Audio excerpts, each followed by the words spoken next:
Gather round. It's time for your Real Estate Chalk Talk with the Hittner Group at Coldwell Banker. Listen closely as your coaches discuss the culture, the economy, and the political scene, and how it affects your home and your real estate investments. Real Estate Chalk Talk is where you learn the science of buying and selling real estate and the art of living in your home. Your education begins in 5, 4, 3, 2, 1. Hey, welcome to the program. This is your Real Estate Chalk Talk. 612-627-8000. That's 612-627-8000. Give us a ring-a-ling-a-ling. We'd be happy to chat with you about your real estate needs. Of course, that is conversations with no cost and absolutely no obligation. HittnerGroup.com, Hittner Group. All one word, HittnerGroup.com. Oldest, best-known website in the continental United States right there. Wow. One of the original real estate websites. I bet. All right, so normally the first segment we do a real estate roundup. Yep. And it's just so boring because it's the same every week. It's Why? the same. It's the same. I don't data. think it's boring. Nothing's changed. So Okay. listen to last week's show. Yep. This week, same thing. Only maybe there's another 100 homes on the market. So inventory Went over is 6,000. increasing. Went over 6,000 that's for the big first news. time. Oh, that's huge news. That's still 30% down from pre-COVID levels. Yep. So we start looking at the COVID years, and it's almost like you want to just eliminate talking about them because it was so kind of discombobulated. Right. And it doesn't really have any value going forward to look at that. You're better off, I think, to look at pre-COVID years. Okay. And compare to those kinds of things. So inventory, you'd say, is up a little bit? It's, well, I would hardly say up. Oh, I would thought say that's just what you said. Didn't, 130 houses over 7 counties is not what I'd call a big increase. Okay. So still not much out there for sale. You know, as you know, we're looking for a lot of people, and there's just nothing coming on the market. And everything that is on the market's expensive, and it's a problem. Are you seeing different areas of suburbs that have more for sale than others? No, Any I mean, parts it's of the 7-county metro that's kind of like, Washington County seems to be cooking, but Dakota's really slow, or Ramsey, or the cities are people moving out, moving in, Hennepin, Ramsey. Good question. I don't think there's a trend that you could point to in Okay. there. There's always a seasonal adjusted, kind of a ebb and flow. Right. The core cities of Minneapolis, St. Paul tend to be a spring-loaded market, and then in the after July 4th, they do kind of slow down a little bit, and that's just kind of normal-ish. The suburbs seem to be more stable. Okay. They just have a normal market that just kind of rolls through. It's always there. Some suburbs are more popular than others, and so that might be reflected by less on the market. Just because, in Eagan, for example, I mean, there's just nothing for sale because everything that comes on the market, boom, it's gone. Goes very fast. Yeah, Woodbury has quite a bit on the market, actually, if you want to be out in that part of town. And that's not because it's not popular. It's because there's so much construction going on out there. There's just so much building. Lakeville's the same way. I mean, there's just so much. Tell me, the Impact State Fair started this week. You were probably out there a couple days. Oh, yeah, probably I got to just go out there back. and get that cotton candy. I haven't been to the State Fair since the radio show stopped doing live shows there. Really? Yeah. You haven't gone back? No. Why? Tell me about your thought. So it's a great Minnesota get-together. Yeah, I know what's it going is. on? I read about it in the paper. There's, I've heard that it's still going on. Yeah. It's hot. It's a lot of people. It's sticky. It's just, I don't really care. Okay. Just kind of a curmudgeon. And it does impact things. Yeah, that's what I'm It curious. impacts. I mean, you got 1.5 million and a half people, whatever the number is, huge numbers. Right. That are going someplace other than where you want them to be. Right. Right. In the car looking at a house. So a great time to look at homes because the majority of people are at the state fair wrapping things up. So for you, if you're interested in buying, it's a great time to get out and get into some homes. You actually could have a little advantage there because of that. Because someone else may be always finding the good. Did distracted. That's right. So, good job, Cal. Thanks, everybody. Distracted. Thanks, everybody. And good show. So that's the experience. We got all these. One thing I did want to just chat about a little bit is the changes that are going to happen in the real estate market they are going to happen. And as a result of these lawsuits, we've been talking about them now for ad nauseum.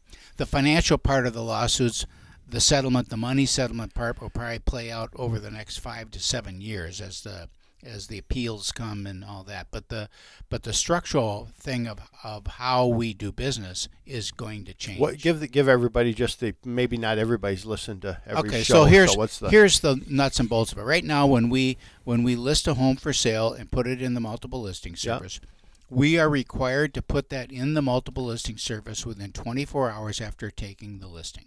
That makes sense. Right? So it has to go in. And then in order to put it in the multiple listing service, we are required to offer compensation to the other company. Okay, so if I'm selling my house, you have to put in the compensation. You're going to pay somebody to buy my house. To buy the house. So far, we're so offering good. RE/MAX, or for example, the payout is 2.7% as an example. Okay. So we publish that 2.7%. That's the amount that RE/MAX or Keller Williams or whoever the other company is, or another Coldwell Banker agent, is as a buyer agent is going to get compensated for bringing their buyer to the property. Okay. The lawsuit says that, well, that's not fair because it's the seller that's paying the buyer's professional to do their work. Right. Why wouldn't the buyer just pay that? And that's exactly what the lawsuit is stating, is that the buyer should pay, just like with an attorney or anyone else, the buyer should pay their own professional to do their own work. And so sellers have brought lawsuits saying we're sick of paying these fees and getting less of a net because of this built-in pricing. Okay, so there's two sides of that coin. So either way. So what's going to happen is that will no longer be required. To pay out the other side? To pay out. Oh, really? It'll no longer be required so to I'm going to offer. sell my house. I don't have to pay anybody now? You have to pay your listing agent, but you don't have to offer a payment to the buyer's agent. All right, so theoretically, I just now cut my cost in half from a commission standpoint. The problem is, of course, who's going to show the house if there's no commission? Well, nobody.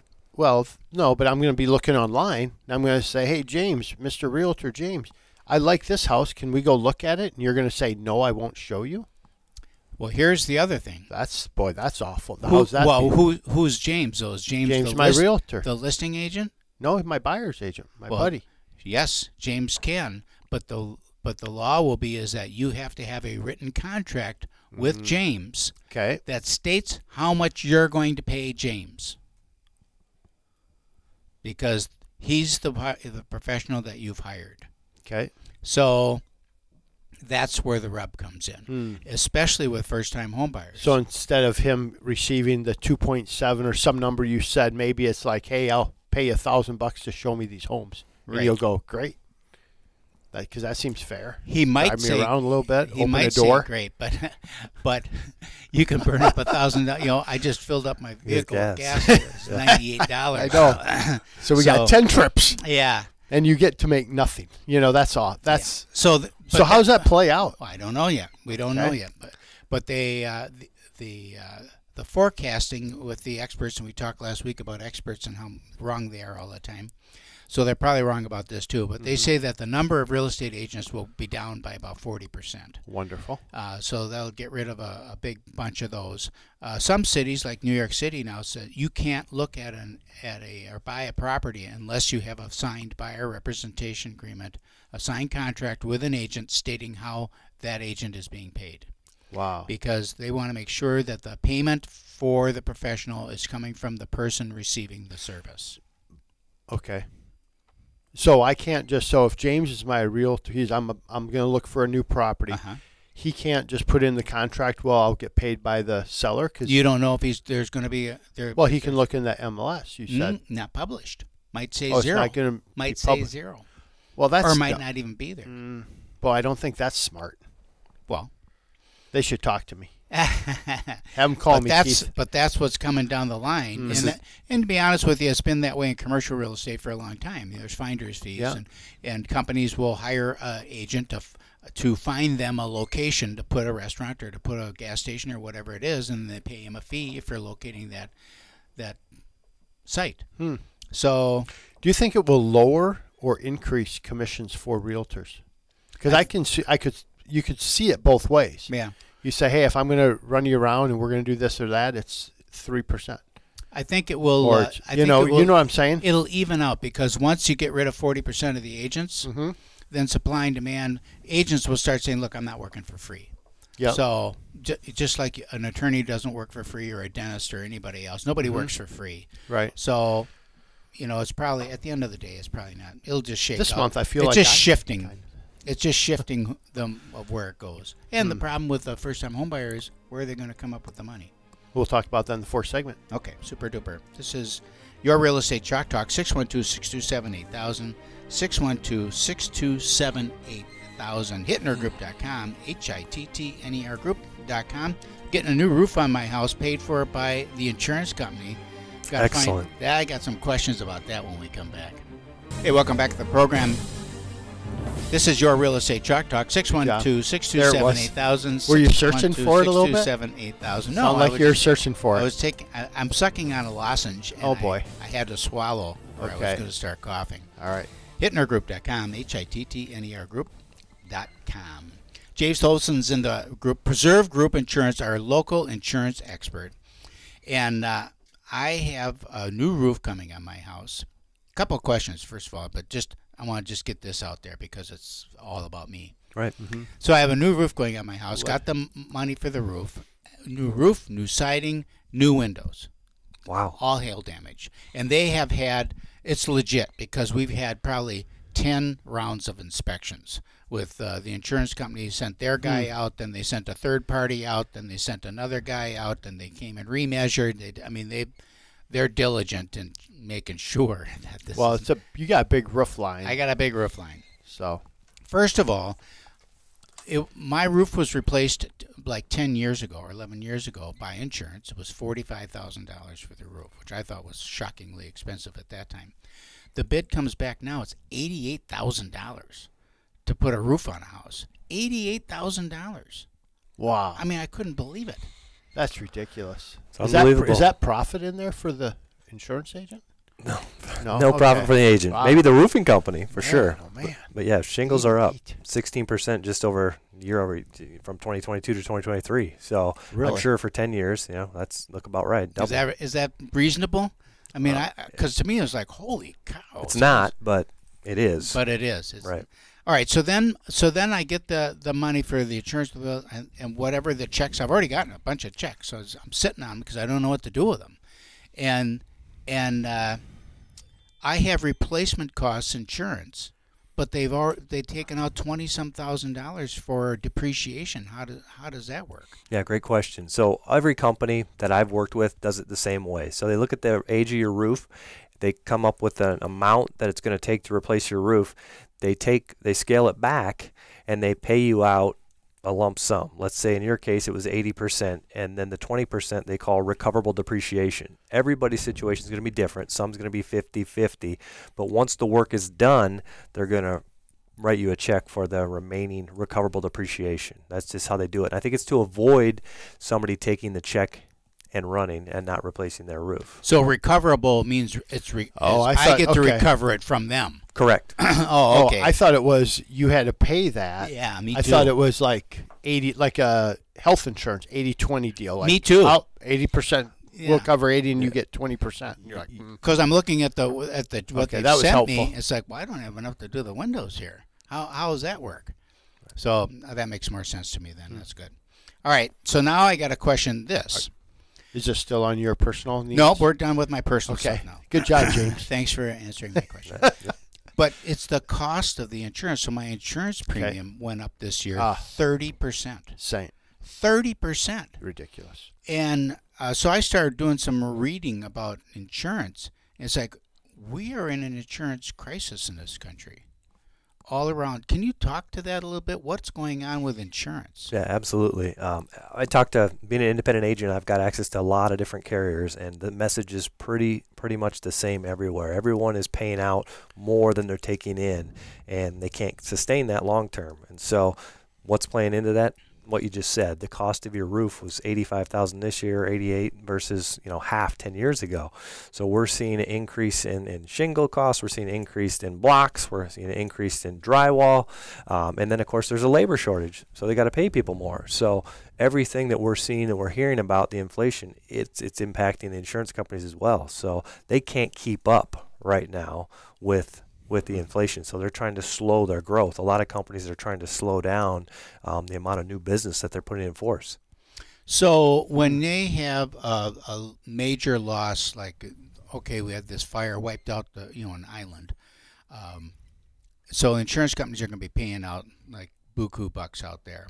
So are they raising my rates here in Minnesota to offset some of the costs going out the door in Hawaii? Yeah, that would make sense, but I don't believe they do. When they look at the loss ratio, everybody has their own territory and their own state. So when I'm getting these figures of we're paying out $1.09 for every dollar we take in, that's Minnesota specific. Okay. And I obviously work in Wisconsin and other states as well, but they do not do that. As a company on their, being publicly traded, if they are, then that impacts what's going on there. And so, shareholders would want that to look differently. But no, typically when we're talking loss ratio, it's state specific. So that loss in Hawaii doesn't directly impact it. Yes, it impacts the insurance company's financial bottom line, but they shouldn't do that. I can't speak for every company, but I can tell you that typically when we talk about the loss ratio, which means how much you pay more.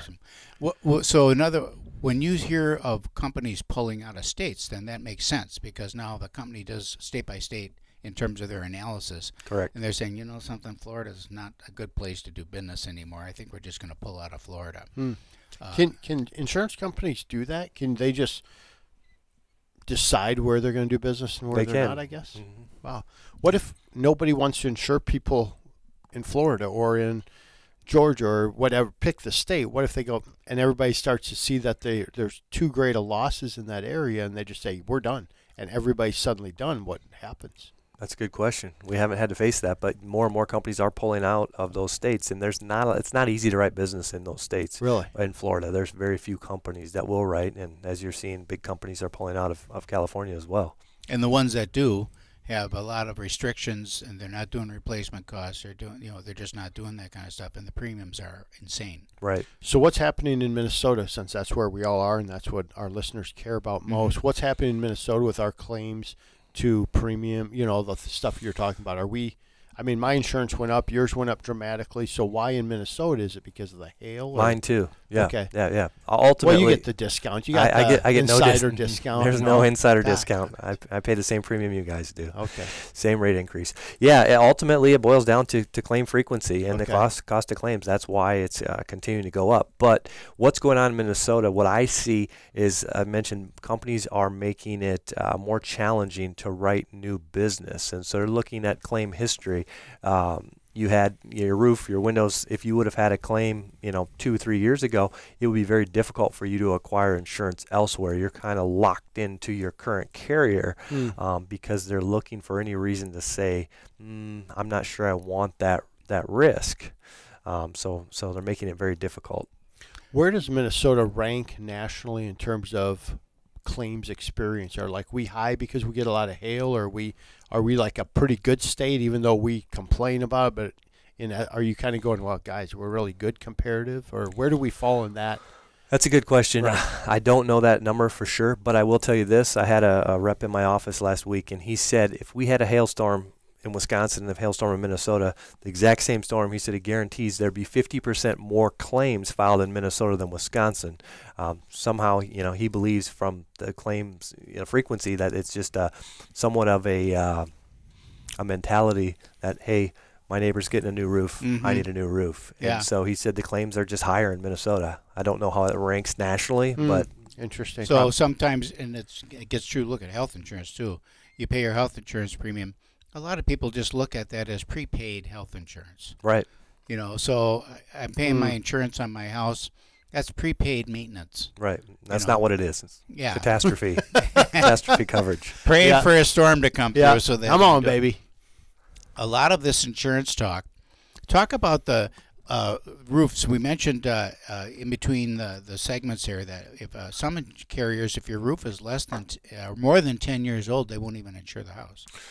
Right. So I've got one carrier right now that they won't even look at it if the roof is 10 years or older.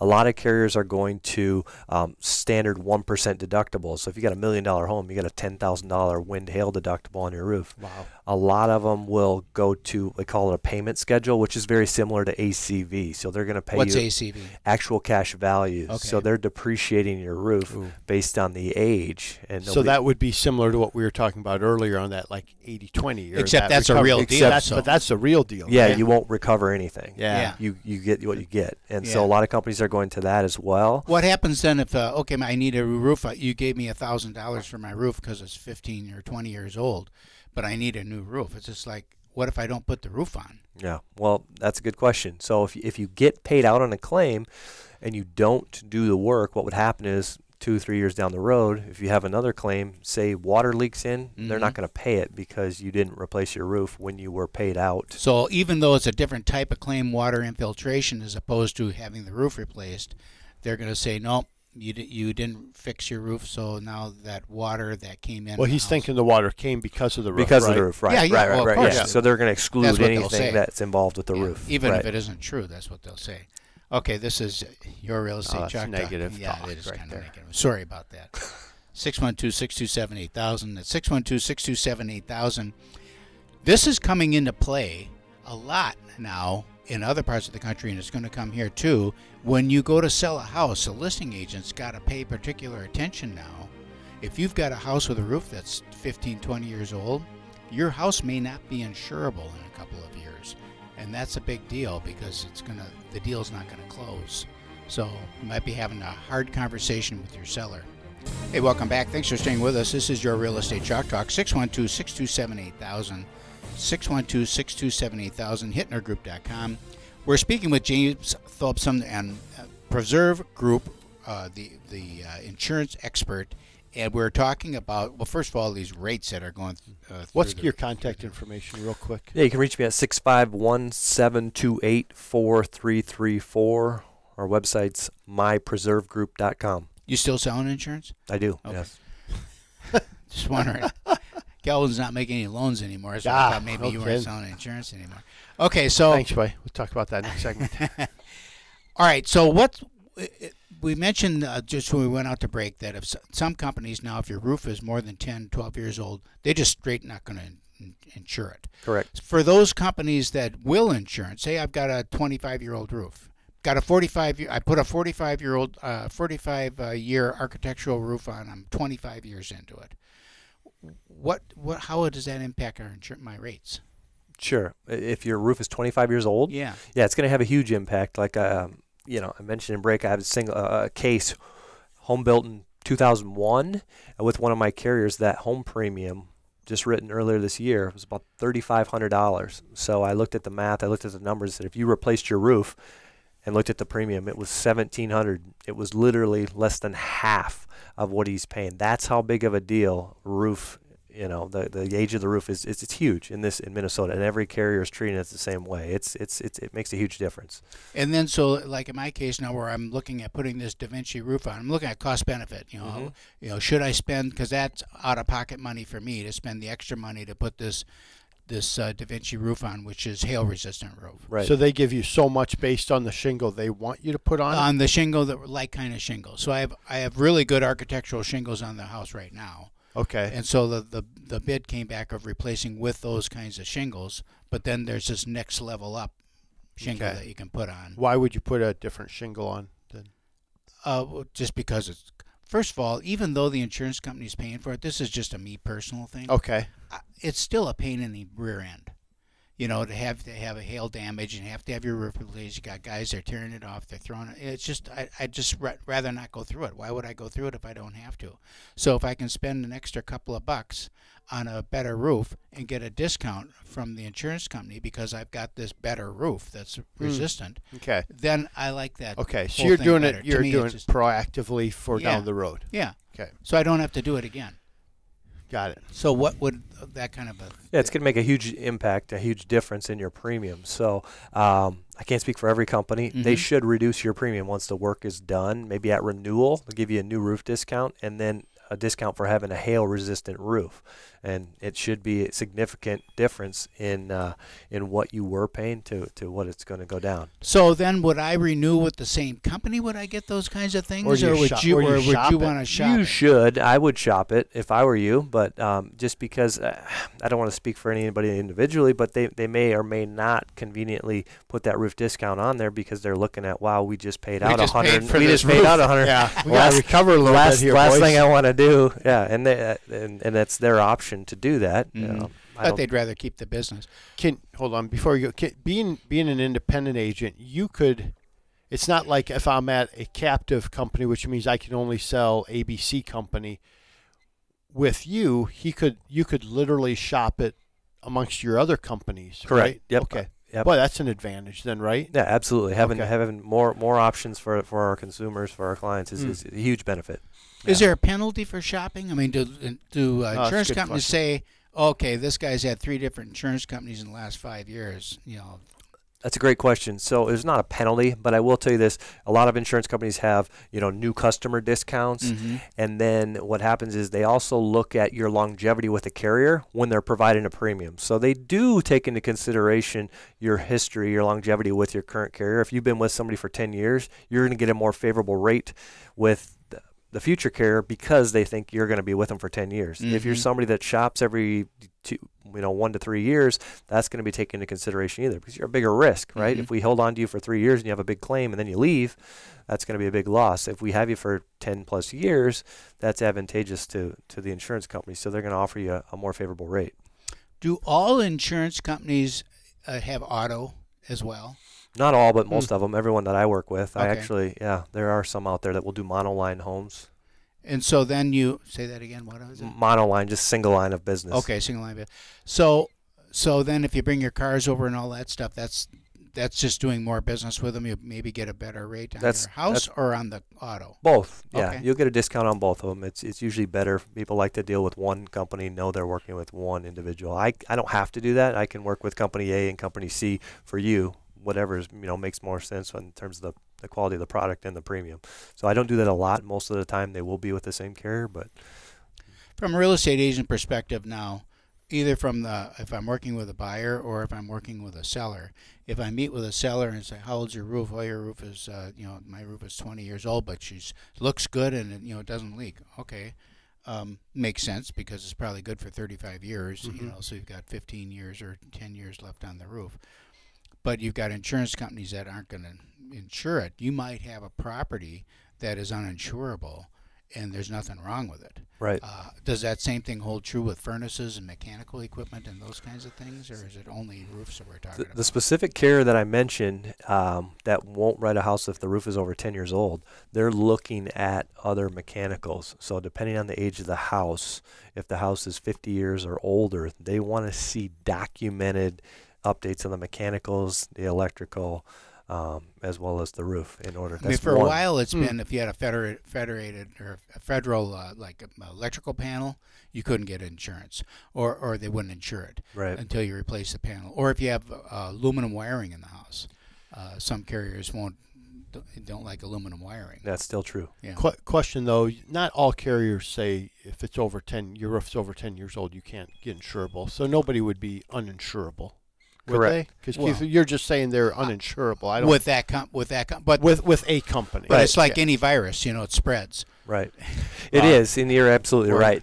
Somebody started in June, and now more and more companies are playing into what they're doing, trying to slow down the growth. But it's a good point that you bring up because the future buyer, they're not thinking about the insurance costs. No. And one thing I'll say to you, Calvin, I had one come across my desk, and the estimate of insurance cost was way too low. And I think that's a piece that I need to share with some of my lender partners is that no more, there's no such thing as a $1,500, homeowner's premium unless it's a really small house. He put $200 a month and it was $300 a month for the specific case. Is there a factor per thousand we should be using? Because that's how we just always so you know on our $4 side. $1,000 is what I always figured for insurance. Absolutely not, because it's so all. four. He just said 4. You're saying no. So I need For the insurance costs? Yeah, because on the stuff we have to have a factor. So when you put it, Right. we have to put something in the Sure. box. So Right. what factor would you use as a safety? I would send James an email and say, "Hey, here's the How much you property. insuring this? What should we do?" And But then they're I'll just send a getting complimentary. pre-approved, though. I'll send a complimentary quote. Oh, well, yeah, on a they're pre-approval just of saying- no property. Yeah. No property. Oh, sure. Yeah, $4 a that's thou- fine. That's what I mean. But then you got to true it up when you get an actual property. Yeah. Sure. Oh, that's fair. Yeah, I'm fine with that. On $4 no then property per thousand That's what I always use. When you are written down. going to used to be able to call you up and you do bind it like over the phone. Right. Yep. You know, like can you still do that now, or what's happening there? That's pretty rare, and so a lot of the companies are asking for photos of the house before they'll even allow me to quote them. So they Okay. want a pre-bind quote, pre-bind photos, and then some signatures on some accuracy of the quote.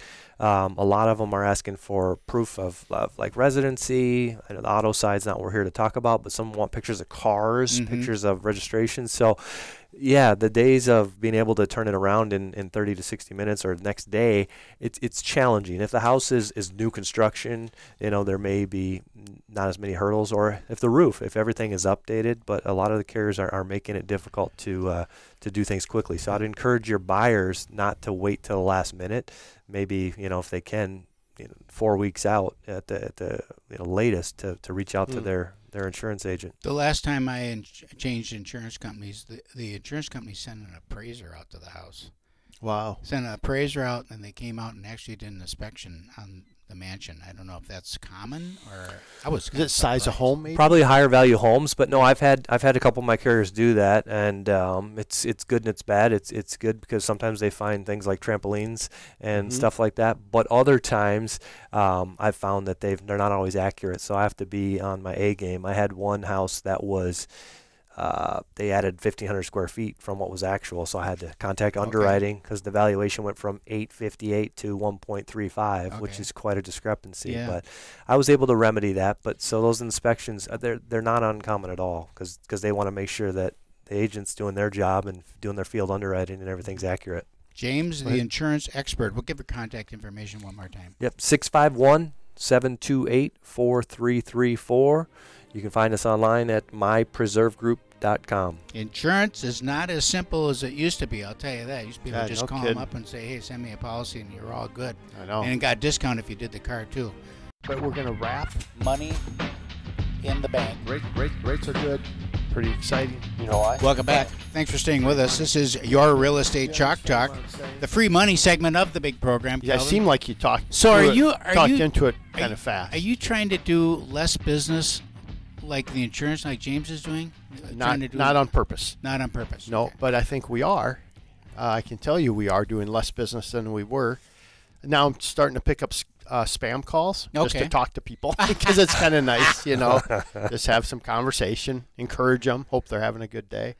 But it's a little bit slower on our side. When rates are kind of mid sevens ish, boy, that's tough. It's just a little tougher. So you just have to have one right frame of mind to go into that. Right, you have to see if you can solve other problems. One of the things we always talk about: what problem did you solve this week? One of the things you got to be thinking is you got to think globally when you're talking to people now, because what other, is there other debt we can get rid of? Is there high interest debt? Because mortgage rates are not the only thing that are going up. So are car rates, so are credit card rates. And mortgage rate is still like probably the lowest. Well, for sure. Home equity lines of credit, I have a home equity line of credit just because I have no balance on it, but just because, I just got it's 9.5% now. Just letting you know when you use this 9.5, like, wow, that's shocking from 4.5 that it was just, a year ago. So it's interesting. It's interesting this week we're at 22-year highs now on rates. I've been doing this 21, so my whole career has been a downward, and now we've jumped up fast, which is great. I'm happy we're going up fast because I need time to come back down again, and we'll run that again, so we'll be okay. But it's a different conversation. It is. We're looking at, it's a tough combination because home values. It's not like, you know what, Keith, rates are a little higher, but home values are coming down. Yeah. Thank goodness. So we're equaling out, and we're still okay. So everybody locks arms and sings a song. No, you guys jamming prices up, right? In real estate market, go, go, go. More, Good at more, our more. job. Yeah. Yeah, great job. And then we're sitting there going, shoot, rates have done that too. So now it's just making that payment a little The higher. affordability index you know. is like the worst it's Well, been. remember when we used to do the forever. affordability bubble? You know, Yeah. it's like, oh, it's coming down. Hey, everybody can afford a home. Right, Well, you can't afford a home and you can't afford to rent. right. So now you're at James' place in the basement seeing if you can get a bedroom for a Right. couple hundred And bucks. he can't afford lettuce. No, he won't even let us come there. So Yeah. we got a problem. Yeah. Yep. So I read an article this week that said that's the lowest volume since 1995. You know. well, there was an article this morning I was reading in prep. It talked about banks writing off business and Freddie and Fannie all recovering all this money and all this. Well, you know why that is? Because things have slowed down that everybody's looking at things more closely. Right. So I was talking to Tom Fiddler, who's my boss, and he said, man, the amount of pushback we're getting from Freddie and Fannie and What from kind Jenny- of pushback? anything on the loan, like, Okay. oh, where in the past, like, they didn't even have time. Like, oh, look, good. Now they're like, can you get us another pay stub? Can you? Post-closing requirements are crazy. Hey, we saw we missed an initial here. We'd like your client to initial this. Oh, we'd like to, and they're just pushing back on every flipping thing. It's crazy right now. So they're spending a lot of time and energy defending our underwriting decisions because an advantage of Loan Depot is we get loans done. I mean, we find ways to get things done, and it's great, and we have great resources. We got a couple people internally to say, hey, I can't get my arms around this one. Give me some feedback, and they're like, hey, try this, or get the association docs and pull out water and this, and you can use a lower fee. I mean, all these different strategies to just make deals work. Well, when everybody has time to scrutinize everything, boy, it's a lot of time and energy to go back through all of those. And justify it to somebody. So we have some of that going on. Rates-wise, we're still in that low 7s, mid-7 range. With lower credit, we were talking at coffee this morning. I just ran some numbers at a 660 credit score. You can still get those done. I mean, we can get down to 520 on FHA with 10% down, but the rate's going to be ugly. But we were looking, I mean, it's like you're talking 7.99 right now with a 660 score. So it's pretty dramatic. 799. 7.99, keep you right under 8. And then if you get a 760 score, then you're at par. So that credit's always been important, right? But man, it's really important. So what is that higher score? Then you're at 7.9. You'd probably quote that one at 7.25, with a point. Okay. So everybody, the other thing we talked about too is everything. I always say with a point. Mm-hmm. That means 1% of the loan value as a discount to basically Now, is that on help top buy of the origination fee? Because There's back no in the day, origination fee. yeah, okay. So back in the day, I mean, everything had a point. Yeah. It was always a 1% origination fee. Yeah. Always. Oh yeah, that's how we get paid. The 1%. That's all. Yeah. So it's a discount that we're buying that rate down. Okay. That we're just trying to help people get. I mean, what's really hard, right, is everybody's like, oh my gosh, rates are so high, and like everybody's making less money, and we call it this race to the bottom. Yeah, I mean, who's going to run out of money first? Thankfully, at Loan Depot, we have a lot of money, so we can maintain.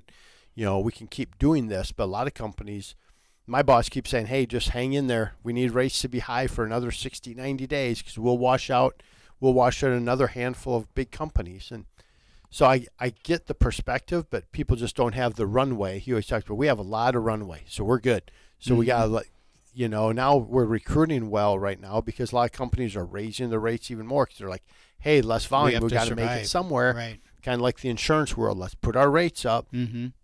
So in terms of interest rates, I mean, we're beating the market all day, right? And we're talking to all of our friends. We've been around for 20 years, so you're talking to all your friends in the industry. We are winning.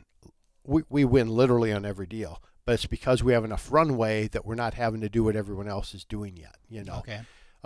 So that's good. Kind of hard to feel sorry for the insurance companies and the mortgage companies because when you go to a big city, oh, here it comes. what are the big buildings that are downtown? Whose names are on them? It's always mortgage companies. No, it's not mortgage and companies. banks, mortgage companies, insurance companies. They got the big buildings and all the fancy buildings and all the downtown. I wish that was the case. Now, banks, I agree. I can't believe all the Chase locations popping up all over. Yeah, the they're state. coming back into Minnesota. Man, now. they're Chase. coming with Bank America will do the same thing. You'll see them coming in It's too. interesting. Yeah. So a couple other things I want to touch on. How many days in August do you think interest rates got better? How many? Three. Just because we're running out of time, so I got to hammer through stuff. Okay. 3 days in August, rates have gotten better. This week we had one But of those days. they didn't stay better. No, this week we got a little reprieve, Okay. so things are good. So let's at least have conversations. Everybody's going to Jackson Hole right now. They have the big conference with all the I thought they're going to State Fair. If they're not at the State Fair, They're going to Jackson Hole. and you're a central banker from around the world, you might go to Jackson Hole, talk about the economy in your country, and then Jerome Powell is going to come out and talk about, what his view on the U.S. economy. That's today, Friday. So we'll see what that comes out. He's still talking like, hey, we still have inflation. Mm-hmm. And it's interesting when you look at the jobs report and some of the numbers that come back, and people may or may not care, but understand the number you see is always like, oh my gosh, inflation. And then the following week, month, it's revised down. Yeah. So all these numbers they're given every month has been revised down, revised down, revised down. So it's like, it's not true. You don't always see the truth, So it'll be interesting. And when they revise it down, it's quietly revised. Quietly revised down. Yeah. So it'll be interesting. I mean, they're talking about doing another rate hike now. Yeah, I know. It's just like, doggone it. Let's just leave everything alone for a little bit. So that was good. In the first segment, Keith, you talked about the NAR lawsuits. Give just literally a 30-second what you see happening, because this segment's really popular online. A lot of people watch. Oh, I'm sure it is. So what we see now is that as a result of the NAR lawsuit, just the pressure that's put on the industry, you're going to start seeing that the requirement for publishing the buyer agent's compensation and offering it is going to go away. They want the buyer agent to sign a contract with their client and clearly lay out how they're going to get paid. Okay. So the question is, and this is where the challenge comes in, is a lot of buyers have all they can do just to buy the house. Yep. So how are they going to now pay the buyer? Because the lawsuit is going to say the seller can't pay it anymore. So how you do that, and it puts pressure on your industry to figure out how they're going to finance it. Just like, there's washers and dryers in the house too now that they always used to exclude. And now it's just pre-baked into it's become kind of a norm, an industry norm. Don't you think, Keith? I think of two things right as you're saying that in terms of how we would solve that. One, you'd increase the value of that home. So you're going to buy something for $300. Maybe you now are going to do it for $306, and $6,000 gets paid back, and then that $6,000 goes to the. Just like we do with closing costs. Yeah, you do it with closing costs, but it is going to have a little pressure then on how much do you qualify. Sure. Now we're baking more in. Yep. It all comes down. I don't love that. It all comes down to rates and buyer qualification, because at 3% buyer can qualify to do all that stuff. At 8%, a little tougher to work that out, and so that will put a downward pressure on the price of the house. Yep. Because you just don't have people that can qualify to do that. Yeah. Well, hey, give me a call regardless. Let's have a conversation, or just maybe we talk about the election or the debates that we're just on, and we have a lot of things we can talk about. Riveting conversation. Just because we're running out of time here. So Kelvin Kamink, Loan Depot, 651-231-2500. Again, 651-231-2500. Love to have a conversation just because no one's calling me. This is your Real Estate Chalk Talk, HittnerGroup.com. We'll see you next week.